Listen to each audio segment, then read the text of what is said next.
Father advocate Robin പടിഞ്ഞാറേക്കുറ്റി, അങ്ങ് ഈ ഒരു പ്രദേശവുമായി ബന്ധപ്പെട്ട് ഈ പ്രദേശത്തിൻ്റെ സ്പന്ദനങ്ങൾ തിരിച്ചറിയുന്ന ഒരു വ്യക്തി കൂടിയാണ്. നമുക്കറിയാം കോതമംഗലം, പെരുമ്പാവൂർ ആ ഒരു മേഖലയുടെ ഒരു പരിച്ഛേദം കൂടിയാണ് നമുക്കിവിടെ കാണാൻ സാധിക്കുന്നത്. ഈ മേഖല നിലവിൽ കടന്നു പോകുന്ന ഈ ഒരു പ്രതിസന്ധി, പ്രത്യേകിച്ച് വന്യമൃഗശല്യവുമായി ബന്ധപ്പെട്ട് കടന്നു പോകുന്ന ആ ഒരു പ്രതിസന്ധി, അതിൻ്റെ ഒരു രൂക്ഷത അങ്ങൊന്ന് ആദ്യമേ പങ്കുവയ്ക്കാം.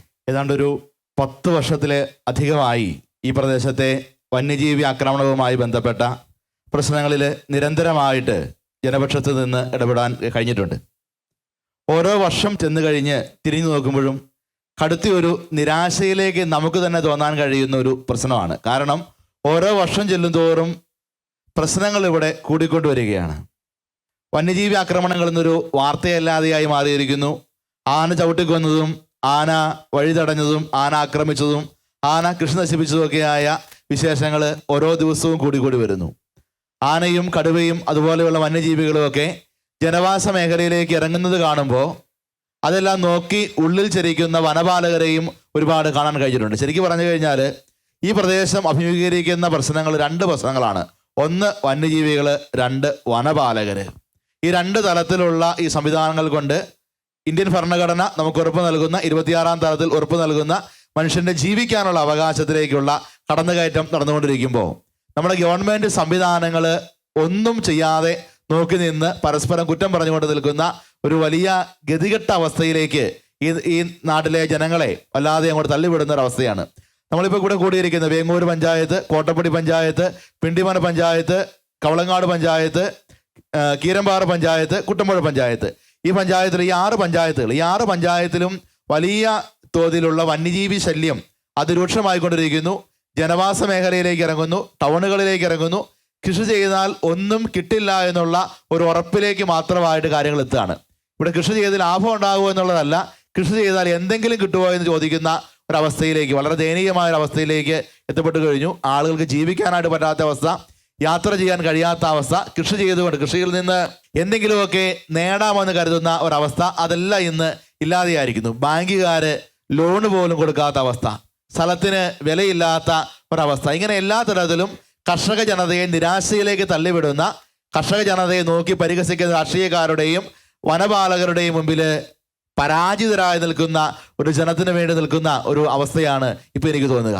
ശരിക്കും പറഞ്ഞാൽ കർഷകർ ചോദിക്കാനും പറയാനും ആരുമില്ലാത്തൊരു ജനസമൂഹമായിട്ട് മാറുകയും പ്രതികരിക്കാൻ കഴിയാത്തൊരവസ്ഥയിലേക്ക് എത്തപ്പെടുകയും ചെയ്യുന്നു. ഏതെങ്കിലുമൊക്കെ തലങ്ങളിൽ ആളുകൾ സംഘടിച്ചു കഴിഞ്ഞാൽ അവരെ കേസെടുത്ത് അവരെ ഒതുക്കാനുള്ള ഒരു ശ്രമവും ഈ 2ാം പിണറായി സർക്കാരിൻ്റെ കാലത്ത് സംഭവിച്ചുകൊണ്ടിരുന്നത്. ഏതാനും മാസങ്ങൾക്ക് മുമ്പ് ഇവിടെ അടുത്ത് ഇവിടെ നിന്ന് ഒരു കിലോമീറ്റർ അപ്പുറേ ഒരു കിണറിൽ ആന ചാടി ആളുകൾ സ്വാഭാവികമായ രീതിയിൽ ഒരു നാട്ടിലൊരു ദുരന്തമുണ്ടായി. ആളുകളെല്ലാവരും ഒരുമിച്ച് കൂടി. അവിടെ കൂടിയ ആൾക്കാർ ആവശ്യപ്പെട്ടത് ഈ ആനയെ ഞങ്ങളുടെ കുട്ടികൾ സ്കൂളിൽ വിട്ട് തിരിച്ചു വരുമ്പോൾ ആ കുട്ടികളെ ആക്രമിക്കാതെ മയക്കുവെടി വെച്ച് എടുത്തുകൊണ്ട് പോകണം, ഇവിടെ നിന്ന് കൊണ്ടുപോകണം. ഞങ്ങളുടെ വീട്ടിൽ പറമ്പിലേക്ക് പണിയാൻ പോയിരിക്കുന്ന കാർന്നവന്മാരെ യാന ചവിട്ടിക്കൊല്ലാതെ യാന ഇവിടെ നിന്ന് മാറ്റണമെന്ന് ആവശ്യപ്പെട്ടുകൊണ്ട് ഇവിടെയുള്ള നമ്മുടെ കൂട്ടത്തിലെ പല ചേട്ടന്മാരും ഇതിനകത്ത് പ്രതികളാണ്. ഏതാണ്ട് 15ഓളം ആളുകളുടെ പേരിൽ പോലീസ് കേസെടുത്തിരിക്കുകയാണ്. യാതൊരു തരത്തിലുള്ള അടിസ്ഥാനവും ഇല്ലാത്ത, യാതൊരു തരത്തിലുള്ള ഒരു മൂല്യബോധവും ഇല്ലാതെ വനം വകുപ്പ് കേസെടുത്തിരിക്കുക. വനം വകുപ്പും ഫോറസ്റ്റ് പോലീസുകാരുടെ ഒത്താശയോടുകൂടി കേസെടുത്തിരിക്കുകയാണ്. പഞ്ചായത്ത് അധികാരികൾ യാതൊരു ആവശ്യമില്ല, അവർ വന്നിട്ട് ഏറ്റെടുത്തു, ഞങ്ങൾ ആ കിണർ കെട്ടിക്കൊടുത്തോളാം. ഏതാണ്ട് 1ാം വാർഷികം ആഘോഷിക്കാറായി. ഇന്ന് വരെയായിട്ട് ഒരു ചെറിയ കല്ല് പോലും ഇവിടെ എടുത്തു വെക്കാനായിട്ട് പറ്റുന്നില്ല.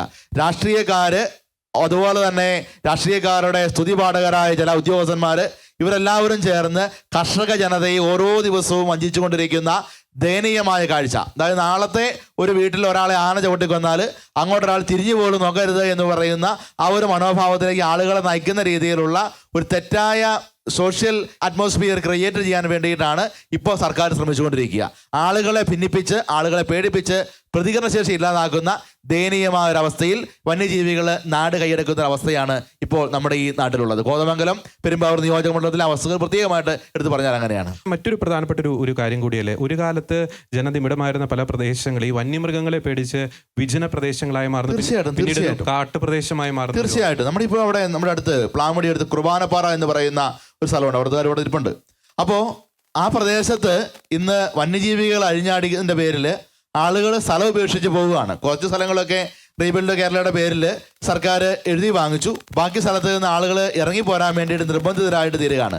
ഈ റീബിൽഡ് കേരള പോലും ഇപ്പോൾ കൊടുത്തുകൊണ്ടിരിക്കുന്നത് നമുക്കറിയാം 5 ഏക്കറിന് നിസാരമായ ഒരു തുക ആണ് കിട്ടുക. 15 ലക്ഷം രൂപയാണ് കൊടുത്തുകൊണ്ടിരിക്കുക. അതിന് സ്ഥലത്തിന് ആനുപാതികമായ വിലയൊന്നും കൊടുക്കുന്നില്ല. ആളുകളുടെ കയ്യിൽ നിന്ന് വനത്തിന് വേണ്ടിയിട്ട് പിടിച്ചു പറിക്കാൻ വേണ്ടി നടക്കുന്ന ഒരു ശ്രമമാണ് നടക്കുക. അതുപോലെ ആളുകളെ ഇറക്കി വിട്ട് ആ പ്രദേശം മുഴുവൻ വനമാക്കി മാറ്റാനുള്ള വളരെ തന്ത്രപരമായ ഒരു ശ്രമം സർക്കാരിൻ്റെ ഭാഗത്ത് നിന്ന് കൃത്യമായ പ്ലാനിങ്ങോടുകൂടി വനം വകുപ്പിൻ്റെ ഒത്താശയോടുകൂടി പഞ്ചായത്തിൻ്റെ ഒത്താശയോടുകൂടി നടത്തപ്പെട്ടുകൊണ്ടിരിക്കുകയാണ്. അച്ഛൻ സൂചിപ്പിച്ചതുപോലെ വളരെ അതീവ ഗുരുതരമായിട്ടുള്ള ഒരു സ്ഥിതിവിശേഷമാണ് നമ്മുടെ നാട് നേരിട്ടുകൊണ്ടിരിക്കുന്നത്.